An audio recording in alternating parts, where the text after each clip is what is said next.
Good morning, ani ata karon sa Tampines Hub, Singapore.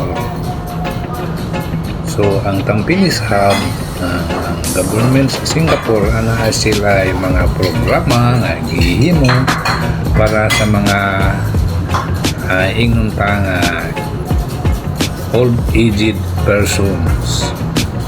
So na sila gihimo nga program para sa physical fitness exercise para sa nag-edad o 40 up.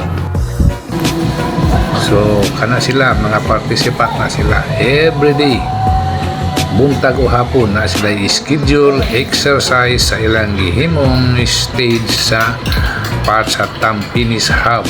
Kada buntag na sila exercise, different groups, different instructor daily schedule time, morning and afternoon.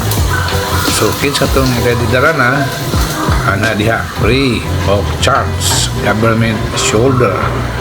So sayaw kutob sa imong mahimo, sundog sa kutob sa masundog, kutob sa makaya, bisan dili magkapurma basta kay nakasundog ka. So mauna ang pamaagi para aduna sila mas healthy life o mas taas na kinabuhi na gihatag sa mga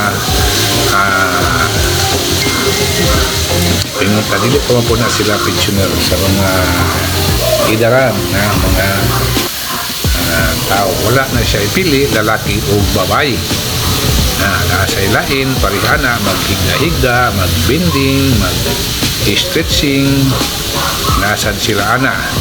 So depende sa ilang time schedule ana sila